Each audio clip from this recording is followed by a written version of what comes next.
Good morning छात्रों, RK PG science college Karwar Jaipur की online classes में आपका हार्दिक स्वागत है बच्चों। तो बीए फर्स्ट ईयर का द्वितीय प्रश्न पत्र विषय हिंदी साहित्य खंड से। साथियों, ये हिंदी साहित्य की गद्य विधा से संबंधित है ये प्रश्न, जो टिप्पणी परक प्रश्न है। और खंड से, खंड जो भाग जिसको कहते हैं, एमएसएल भाग होते हैं ना, उसी तरह से खंड से के प्रश्न उत्तर है ये, जो टिप्पणी परक हैं। उनमें से आप देखेंगे प्रश्न है आपका 15वां, हिंदी एकांकी का विकास क्रम रेखांकित कीजिए। साथियों, यहाँ हिंदी में जो एकांकी होती है ना, उनकी बात हो रही है। एकांकी किसको कहते हैं? जिसमें एक ही अंक होता है उसको एकांकी कहते हैं। जैसे कि अपन टीवी पे देखते हैं ना, कई बार नाटक और कई तरह के सीरियल देखते हैं, उनमें कई एक अंक होते हैं, लेकिन होता क्या है, वो नाटक होते हैं, नाटकों में होते हैं कई एक अंक। लेकिन यहाँ बात की जा रही एकांकी की। एकांकी में साथियों एक ही अंक होता है, इसलिए इसको एकांकी कहा जाता है।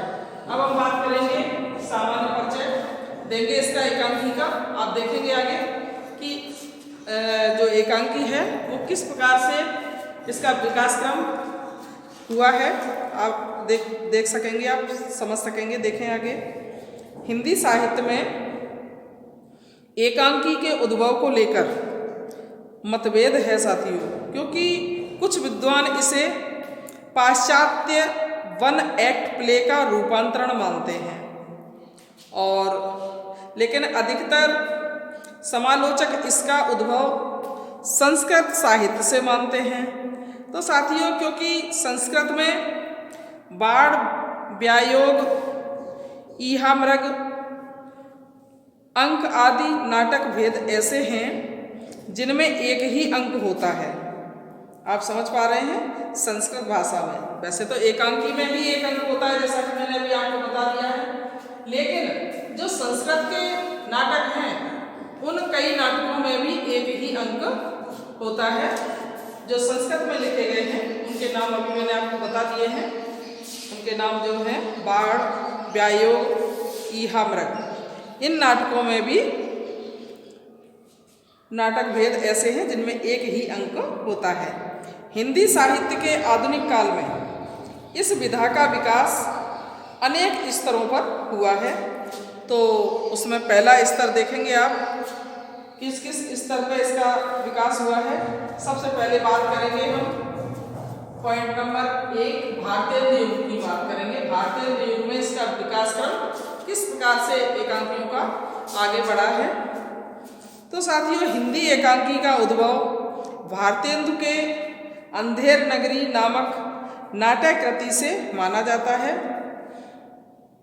इस युग में सामाजिक एवं राष्ट्रीय मांग के अनुसार अथवा समाज सुधार की चेतना के अनुसार नाटककारों ने ही एकांकी भी लिखे हैं।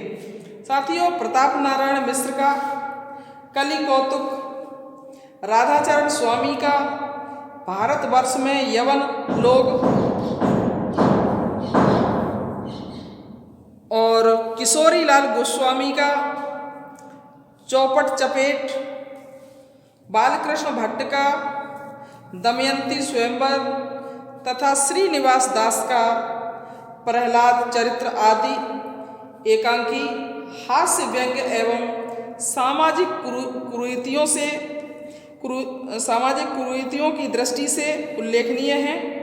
बच्चों, इस युग में एकांकी शिल्प में परिपक्वता एवं फलात्मकता का अभाव रहा है।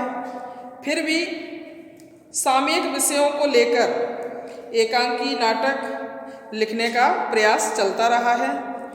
बच्चों, आगे बात करेंगे दूसरे पॉइंट की। दूसरा पॉइंट है आपका द्विवेदी युग।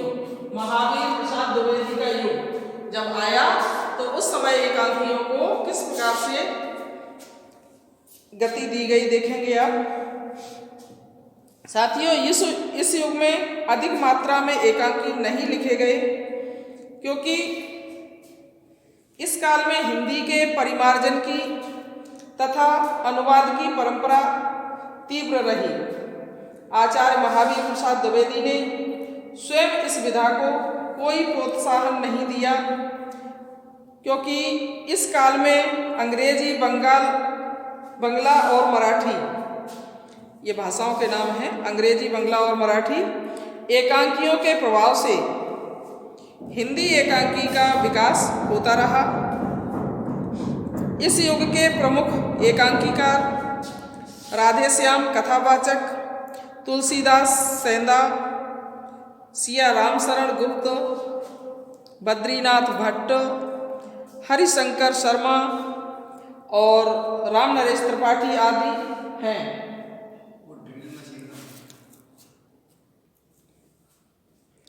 इस युग में एकांकी शिल्प का स्वरूप काफी बदल गया था।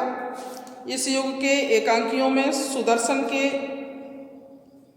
राजपूत की हार, प्रताप प्रतिज्ञा, ऑनरेरी मजिस्ट्रेट और सिंह जागरण, राम नरेश त्रिपाठी के स्वप्नों के चित्र और दिमागी अय्यासी, बद्रीनाथ भट्ट का लपट धोधो तथा बेचन शर्मा का उग्र के चार बेचारे और अफजल बद आदि उल्लेखनीय हैं। साथियों, इस काल में मौलिक एवं अनूदित दोनों प्रकार की एकांकियों का विकास हुआ था। कौन कौन सी एकांकियों का? मौलिक और अनूदित।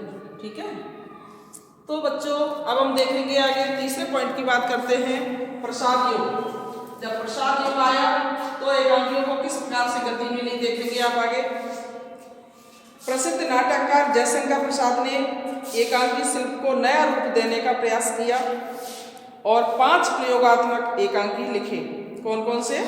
सज्जन, कल्याणी, परिणय, करुणालय, प्रायश्चित तथा एक घूंट। साथियों, अनेक विद्वान प्रसाद को ही हिंदी एकांकी का जन्मदाता मानते हैं। इस युग के अन्य एकांकीकारों में डॉक्टर रामकुमार वर्मा, उदय शंकर भट्ट, जगदीश प्रसाद माथुर, भुवनेश्वर उपेंद्रनाथ अस्क आदि उल्लेखनीय हैं। ये लेखकों के नाम हैं, एकांकीकारों के नाम हैं। तो बच्चों, डॉक्टर रामकुमार वर्मा ने ऐतिहासिक और सामाजिक एकांकी लिखे। उनके प्रसिद्ध एकांकी हैं पृथ्वीराज की आंखें, रेशमी टाई, चारू मित्रा, कौमुदी महोत्सव, दीपदान, पुरस्कार, सप्तकिरण आदि। उदय भट्ट ने ऐतिहासिक एवं पौराणिक कथानकों को लेकर एकांकी लिखे हैं। साथियों, उनके दुर्गा, एक ही कब्र, वर निर्वाचन, आदिम युग, समस्या का अंत आदि उल्लेखनीय एकांकी हैं। ये एकांकियों के नाम है बच्चों। इसी क्रम में जगदीश चंद्र माथुर द्वारा रचित भोर का तारा, ये सब एकांकियों के नाम हैं। कलिंग विजय तथा मेरी बांसुरी, उपेंद्रनाथ अस्क द्वारा रचित लक्ष्मी का स्वागत, पापी और स्वर्ग की झलक तथा भुवनेश्वर के कारवां एवं तांबे के कीड़े, ये तो आपके सिलेबस में भी है सेकेंड ईयर में, तांबे के कीड़े आदि उल्लेखनीय एकांकी हैं। तो ये बात हुई हमारी प्रसाद युग की। अब हम चलेंगे चौथे पॉइंट की बात करेंगे, प्रसादोत्तर युग। चौथा युग प्रसाद के बाद वाला युग। तो आप देखेंगे साथियों, प्रसादोत्तर काल में डॉक्टर रामकुमार वर्मा, भुवनेश्वर, जगदीश चंद्र माथुर, उदय शंकर भट्ट एवं उपेंद्रनाथ अस्क पहले से ही एकांकी रचना में प्रवृत्त रहे। इनके अलावा सेठ गोविंददास, सदु गुरु शरण अवस्थी, हरि कृष्ण प्रेमी, लक्ष्मी नारायण मिश्र, वृंदावन लाल वर्मा, विष्णु प्रभाकर, भगवती चरण वर्मा आदि एकांकी लेखक विविध विषयों को लेकर रचना कर्म में संलग्न रहे। इनमें से सेठ गोविंद दास ने भारतीय संस्कृति और समकालीन राजनीतिक समस्याओं को अपने एकांकियों में चित्रित किया। साथियों, सच्चा धर्म, सच्ची पूजा, प्रायश्चित, धरोहर आदि उनके प्रसिद्ध एकांकी हैं। इस काल में भुवनेश्वर का सिकंदर, शैतान प्रतिमा का विवाह, जगदीश चंद्र माथुर का खंडहर, रीढ़ की हड्डी और विष्णु प्रभाकर का मीना कहाँ है, भारत भूषण अग्रवाल का महाभारत की सांझ तथा लक्ष्मी नारायण लाल का शरणागत आदि एकांकी प्रकाश में आए। साथियों, इन एकांकीकारों पर Chekhov, Bernard Shaw, John Paul Sartre आदि का प्रभाव भी दिखाई देता है।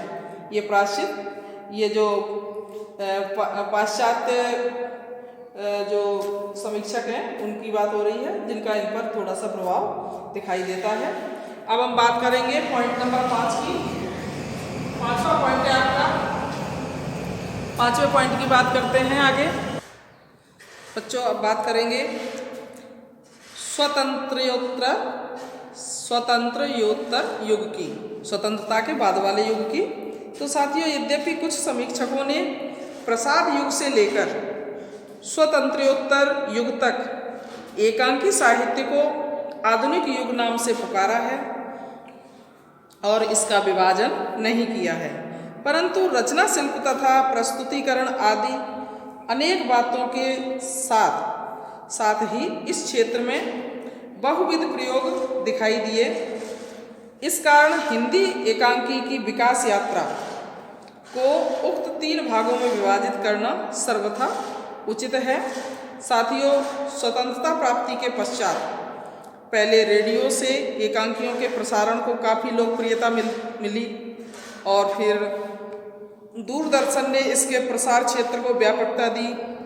बच्चों, फलस्वरूप इस काल में एकांकी लेखन में नाटकीयता, काव्यात्मकता, अभिनयता के साथ ही मानवीय मूल्यों की प्रतिष्ठा का पूरा ध्यान रखा जा रहा है। इस काल में मोहन राकेश, विपिन कुमार अग्रवाल, शांति मेहरोत्रा, विनोद रस्तोगी, सत्येंद्र शरद, हरिश्चंद्र खन्ना, करतार सिंह दुग्गल, चिरंजीव, रेवती रमण शर्मा आदि एकांकीकारों ने इस विधा को पर्याप्त समृद्ध कर अच्छी ख्याति अर्जित की है। इस तरह वर्तमान में हिंदी एकांकी साहित्य का स्वस्थ विकास हो रहा है। साथियों, इस प्रकार हम कह सकते हैं कि हिंदी एकांकी का उत्तरोत्तर विकास हो रहा है और आज यह एक समृद्ध विधा मानी जाती है। साथियों, एकांकी समृद्ध विधा के रूप में मानी जाती है। तो ये क्वेश्चन आपका यहीं कंप्लीट होता है और अब हम चलते हैं आगे देखेंगे आप।